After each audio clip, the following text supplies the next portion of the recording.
दोस्तों, मैं journalist doctor Harish Chandra Lakhera Himachal Pradesh और उत्तराखंड में मनाई जाने वाली बूढ़ी दिवाली को लेकर जानकारी दे रहा हूं। जब तक मैं इस बारे में आगे कुछ बताऊं, तब तक इस हिमालयी लोक चैनल को लाइक और सब्सक्राइब अवश्य कर दीजिए।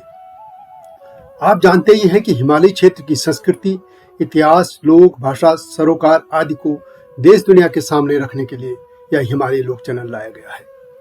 आप इस आलेख को हिमालयी लोक वेबसाइट में पढ़ भी सकते हैं। हिमाचल प्रदेश और उत्तराखंड में दीपावली के बाद लगभग 11 दिन से 1 माह के दौरान फिर से दिवाली मनाई जाती है। इसे कहीं बूढ़ी दिवाली, कहीं इगास बग्वाल आदि कहा जाता है। इन दोनों राज्यों में प्रचारित किया गया है कि लंका विजय के बाद भगवान श्री राम के अयोध्या पहुंचने की सूचना पहाड़ों में देर से मिली थी, इसलिए देर से दिवाली मना गई। गढ़वाल में यह भी कहा जाता है कि गढ़ नरेश के सेनापति वीरभद्र माधो सिंह भंडारी के तिब्बत विजय से लौटने के बाद यह दिवाली मनाई जाने लगी थी। हो सकता है कि तब मनाई भी गई हो। और यह भी कहा जाता है कि दिवाली के समय गढ़वाल के वीर माधो सिंह भंडारी के नेतृत्व में गढ़वाल की सेना ने दापा घाट तिब्बत का युद्ध जीतकर विजय प्राप्त की थी। गढ़वाली सेना दीपावली के ठीक 11वें दिन अपने घर पहुंची थी। युद्ध जीतने और सैनिकों के घर पहुंचने की खुशी में उस समय दिवाली मनाई गई थी। यह जो भी बातें हो सकता है कि माधव सिंह भंडारी के समय पे भी यह दिवाली मनाई गई हो, लेकिन इतिहास के पन्ने गवाह है कि बूढ़ी दिवाली या इगास बग्वाल का इन सब से कोई मतलब नहीं है, इनसे कोई लेना देना नहीं है। विशेष तौर पर भगवान राम की गाथा को इससे बाद में जोड़ा गया, जबकि सच्चाई यह है कि पहाड़ों में वैदिक आर्यों के आने के से बहुत पहले से वहां पे यह बूढ़ी दिवाली मनाई जाती थी, भले ही तब उसका नाम कुछ और रहा हो।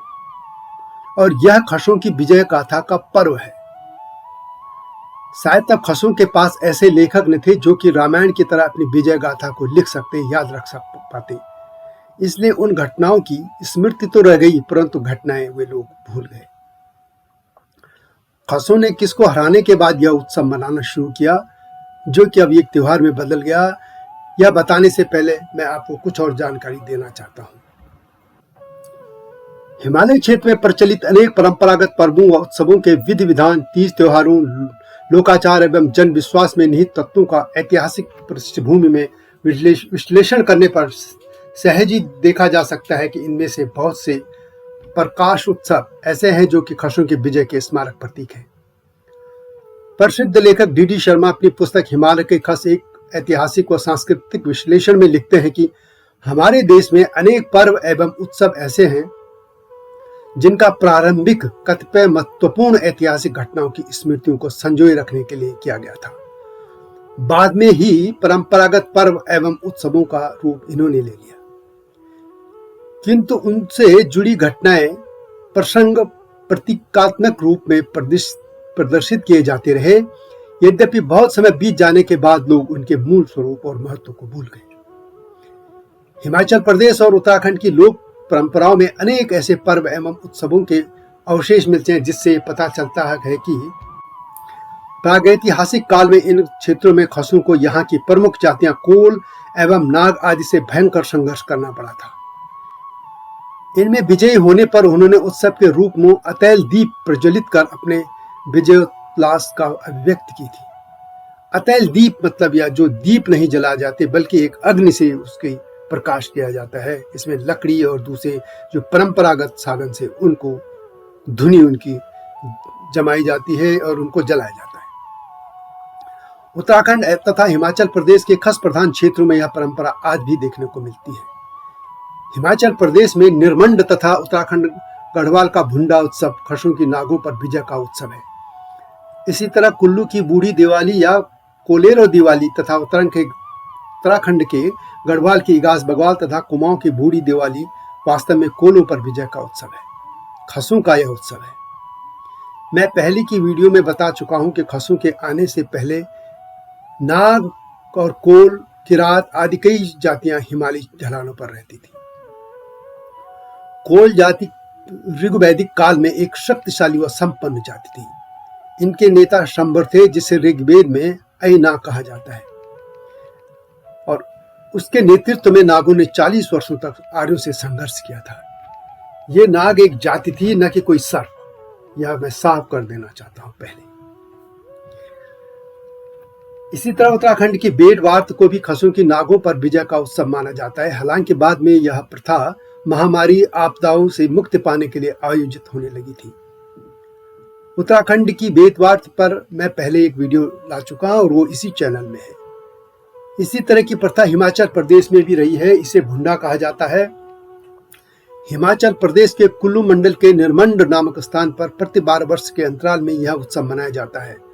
इसके तहत उत्तराखंड के बेटवार्त की तरह बेड़ा जाति का कोई व्यक्ति ऊंचाई से नीचे बंधी एक रस्सी पर लकड़ी की पट्टी पर बैठकर तेजी से नीचे उतरता था। यह नागों पर विजय का उत्सव था। माना जाता है कि यह नागों को राजा वृत्तर का मान मर्दन का प्रतीक था। उत्तराखंड के बेटवार्त का जो शब्द है वह भी बृहत्तर से निकला प्रतीत होता है। हिमाचल प्रदेश के भुंडा उत्सव पर विस्तार से मैं अलग से बताऊंगा। अब बूढ़ी दिवाली की बात करते हैं। हिमाचल प्रदेश में इस अवसर पर नागों के प्रतीक के तौर पर सर्पानुकार की एक मशाल बनाई जाती है। उसे बर्तो या बहुंडा कहा जाता है। माना जाता है कि भुंडा शब्द का विकास इसी शब्द से हुआ होगा। हिमाचल प्रदेश के निर्मंड में ही खस और कोल नाग युद्ध के प्रतीक संकेत को ही बूढ़ी दिवाली कहा जाता है। हिमाचल प्रदेश में आम दिवाली के 1 महीने बाद बूढ़ी दिवाली या कोलेरो दिवाली अथवा पहाड़ी दिवाली या देशारी दिवाली मनाई जाती है। जिस तरह से राक्षसों पर आर्यों की यानी भगवान राम की विजय की स्मृति में उत्तर भारत में रावण के पुतले आज भी जलाए कर विजयदशमी का उत्सव मनाया जाता है, ठीक उसी प्रकार कुल्लू मंडल के आउटर सीरीज क्षेत्र भगवान परशुराम की स्थली निर्मंड आदि में दीपावली का यह उत्सव मनाया जाता है। भारत में मनाए जाने वाले दीपोत्सव से 1 माह बाद मार्गशीर्ष की अमावस में यह उत्सव मनाया जाता है। उत्तराखंड में भी इगास बगवा देर से मनाई जाती है। कहा जाता है कि भगवान राम के अयोध्या लौटने की सूचना 11 दिन बाद यानी देवोत्थान एकादशी हरिबोधिनी एकादशी को मिली। तब से पहाड़ों में बूढ़ी दिवाली का उत्सव मनाया जाने लगा। और यह तर्क अजीब सा लगता है क्योंकि जैसे कि भारत के अन्य क्षेत्रों में संचार के माध्यम तब बहुत तेज थे और वहां ये चीजें पहुंच गई थी। ऐसा कुछ भी नहीं था। और तथ्य और सत्य यह है कि जो मैंने आपको बता दिया है कि वास्तव में खसों की हिमालय क्षेत्र में तब के रहने वाले नाग, कोल, किरात आदि पर विजय का यह पर्व था। और इसका यह जो उत्सव मनाया जाता था धीरे धीरे एक त्योहार में बदल गया। लोगों के पास क्योंकि यहाँ वाल्मीकि ऋषि जैसे या लोग नहीं थे जो इसकी गाथा को लिखते, तो उनकी स्मृतियों में सिर्फ वह घटनाएं का जो उत्सव था वो तो याद रहा, लेकिन वास्तव में वो क्या घटना थी, क्या इतिहास था, उसका वो भूल गए।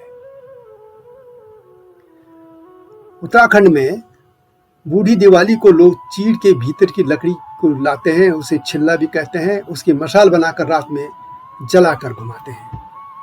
उस दिन पकवान बनाते हैं और लोकगीत गाते हैं, नृत्य करते हैं।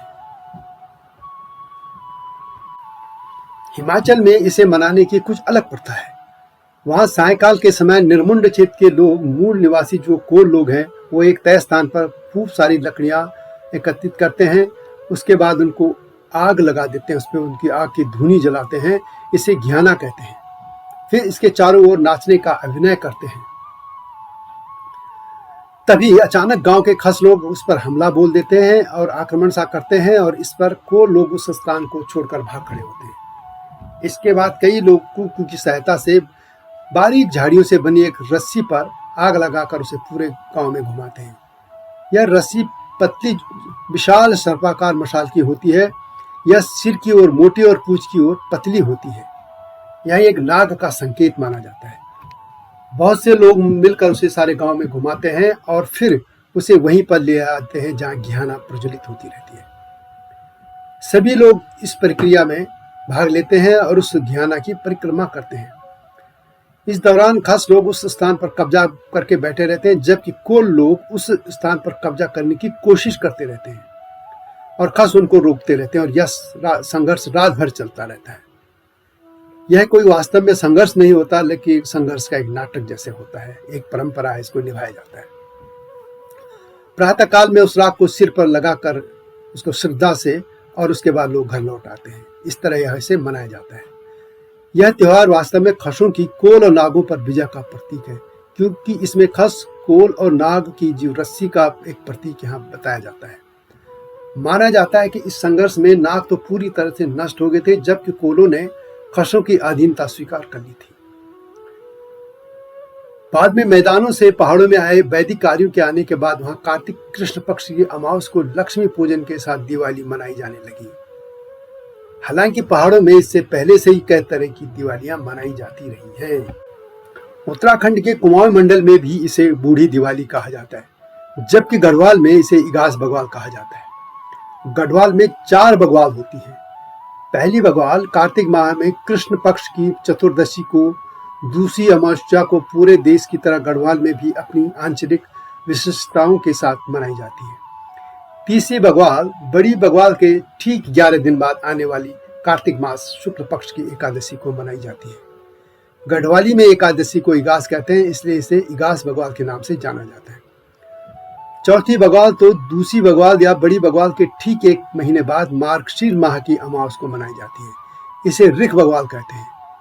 यह गढ़वाल के जौनपुर, थौलधार, प्रतापनगर, रवाई, चमियाला आदि क्षेत्रों में मनाई जाती है। इगास बग्वाल के दिन मिलकर भैलो भी खेला जाता है। भैलो का मतलब है कि एक रस्सी से है जो पेड़ों की छाल से बनी होती है और इस पर ज्वलनशील लकड़ी भी बांधी जाती है और उस पर अग्नि प्रज्वलित की जाती है। लोग इस रस्सी के दोनों कोनों पर वास्तव में आग लगाते हैं और फिर रस्सी को भी घुमाकर भैलो खेलते हैं। मान्यता है कि अमावस्या के दिन लक्ष्मी जागृत होती है, इसलिए बग्वाल को लक्ष्मी पूजन किया जाता है। वहीं हरिबोधिनी एकादशी यानी इगास पर्व पर श्री हरि भगवान विष्णु शयनावस्था से जागृत होते हैं, इसलिए इस दिन भगवान विष्णु की पूजा का प्रावधान है। देश के विभिन्न क्षेत्रों में कार्तिक कृष्ण त्रयोदशी से होकर गुरु पर्व यानी कार्तिक पूर्णिमा तक दीपावली का त्योहार मनाया जाता है।